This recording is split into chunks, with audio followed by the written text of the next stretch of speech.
Kenapa jadi begini? Karya Abdul Syakur Yasin. Tidak terlalu sulit bagimu, wahai kekasihku, untuk berkorban demi seorang teman yang engkau cintai. Tetapi yang paling sulit adalah menemukan seseorang yang layak engkau berikan pengorbanan.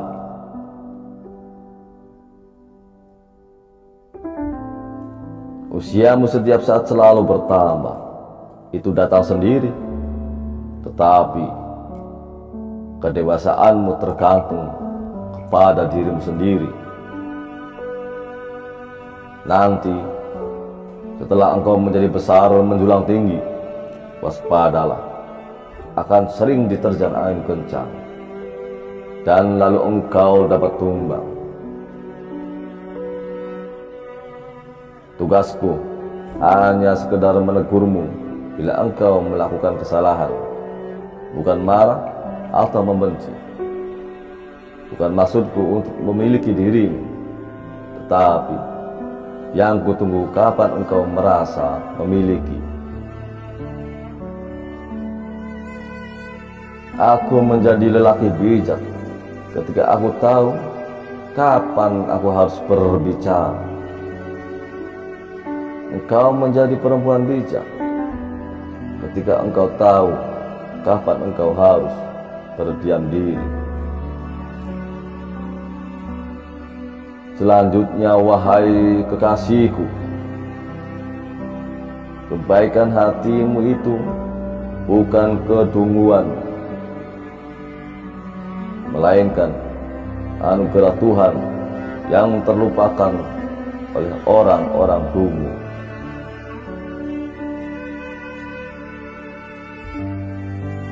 Seringkali engkau mengadukan nasibmu kepadaku sambil menangis terseduh.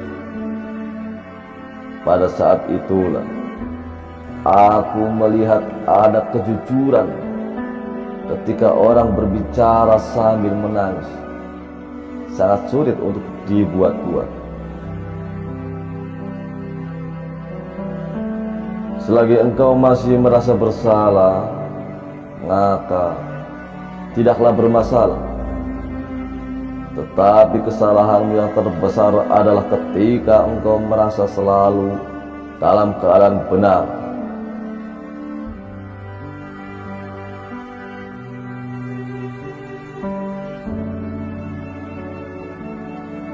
Yang penting, harapan yang ada dalam dirimu harus selalu engkau kawal terus-menerus. Jangan sampai lengah, sebab nanti ketika engkau kehilangan harapan, maka hidup ini akan hilang segala rasanya.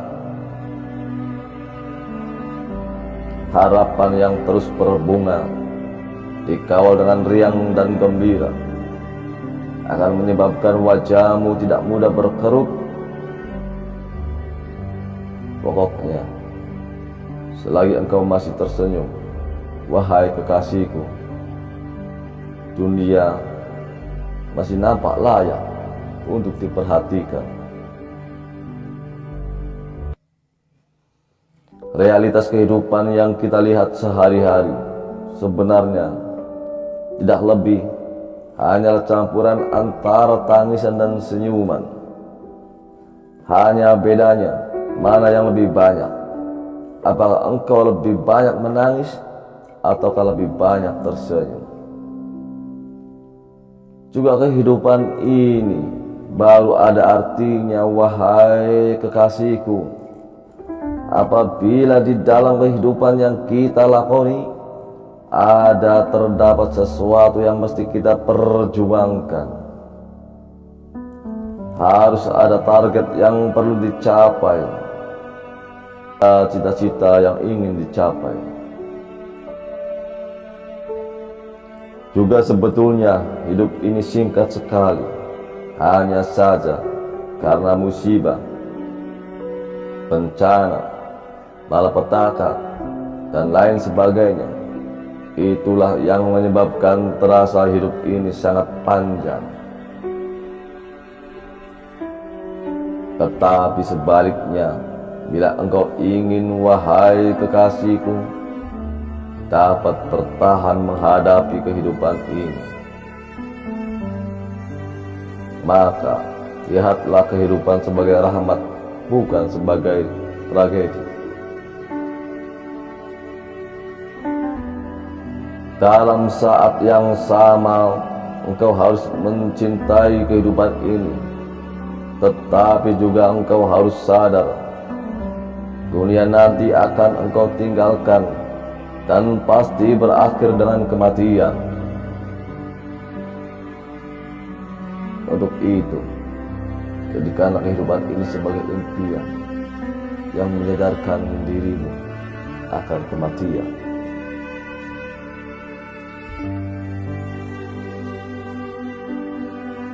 Untuk sementara waktu bersabar saja dahulu.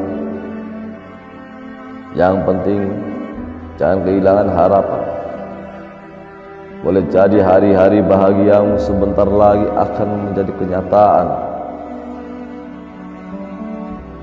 Aku sendiri tidak pernah memilih siapa orang yang harus aku cintai, tetapi hatikulah yang memilih sendiri, dan pilihan itu jatuh pada dirimu. Ini sebagai satu pelajaran penting dalam kehidupan, wahai kekasihku. Terkadang sesuatu yang sangat kecil dan sepele dapat merubah perjalanan hidup kita. Ini terjadi gara-gara engkau mengadukan sesuatu kepadaku sambil menangis terseduh. Lalu, sejak itu aku selalu teringat dan tak dapat aku lupakan.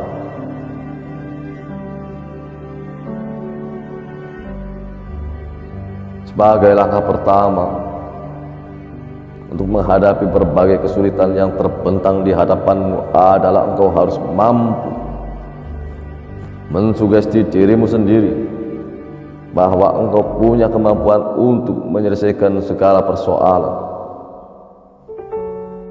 Nanti setelah engkau berhasil menyelesaikan segala persoalan, tidak mengapa engkau mengadakan pesta merayakan keberhasilanmu, tetapi jangan lupa juga engkau harus belajar dari segala kesalahan dan kegagalan. Yang penting, jangan pernah mengklaim bahwa engkau tidak pernah melakukan kesalahan. Kalau memang ia benar engkau tidak pernah melakukan kesalahan, maka itu artinya dalam hidup ini engkau tidak pernah berbuat apapun. Pada akhirnya semua itu, wahai kekasihku, sangat tergantung terhadap sudut pandang, termasuk bagaimana engkau memandangku. Ketika engkau geser sudut pandangmu, maka apapun yang engkau lihat akan bergeser semua.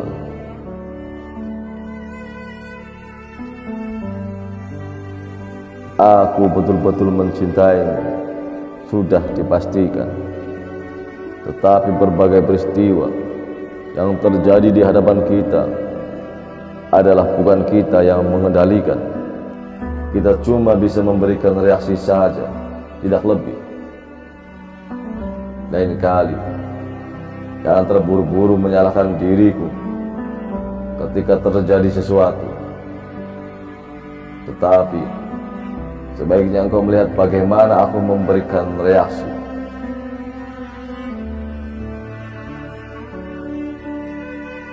Sangat mungkin sekali kata-kata yang keluar dari mulutmu melukai hatiku, wahai kekasihku. Tetapi juga engkau harus tahu bahwa sikap diammu juga bisa saja merobek perasaan. Sebaiknya begini sajalah. Bila engkau sudah benar-benar siap, pasti aku segera mengetuk pintu rumahmu untuk melamarmu.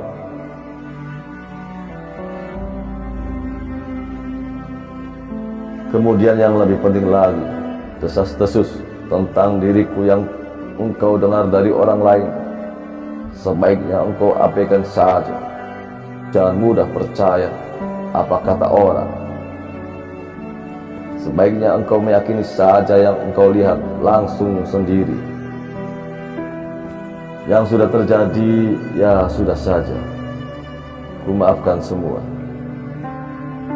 Akan tetapi, engkau harus ingat bahwa ketika berlebihan atau terlalu sering aku memaafkan dirimu, ini sangat berpotensi merusak kemesraan kita. Tetapi kendati pun demikian, percayalah, aku tidak akan pernah kecewa atas segala kebaikan yang pernah aku lakukan terhadap siapapun, karena semua yang aku lakukan hanyalah untuk Tuhanku, atau paling tidak hanya sekedar untuk mengurangi kekecewaan. Wahai kekasihku, orang yang tidak layak jangan engkau masukkan dalam daftar skala prioritas. Pada akhirnya, engkau mempersilahkan diriku untuk datang ke rumahmu, tetapi bukan untuk melamar secara resmi, melainkan hanya silaturahim dan memperkenalkan diri. Aku datang di sore hari sekitar pukul 16.30. Bapakmu menyambutku ramah sekali, termasuk ibumu juga terlihat sangat gembira. Dalam kesempatan itu, aku memperkenalkan diriku, tentang pekerjaanku, tentang pendidikanku, dan tentang kedua orang tuaku, sampai asal-usul nenek moyangku. Tetapi kemudian mendadak raut muka kedua orang tuamu berubah menjadi tidak sedap dipandang. Aku mulai merasa tidak nyaman lagi bercakap-cakap dengan kedua orang tuamu, sehingga segera saja aku pamit pulang secara baik-baik. Ketika berjabat tangan, juga aku rasakan sangat hambar sekali.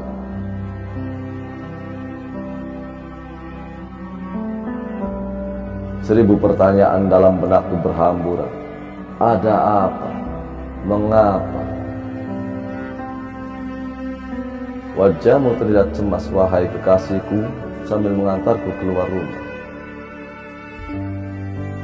Bahkan engkau sempat bertanya, kenapa jadi begini? Mungkin ada perseteruan lama antara keluargaku dan keluargamu. Nanti kita bicarakan lain kali. Sekarang, coba engkau tanyakan dulu kepada bapakmu. Jawabku dengan langkah berat meninggalkan rumah. Setelah aku masuk mobil dan setelah pintu mobilku tutup, tiba-tiba engkau masuk mobil juga, duduk di sampingku. Kutatapi wajahmu. Ada apa lagi? Tanyaku. Aku ikut pulang bersamamu. Indramayu, 13 Januari 2022. Abdul Safur Yasin.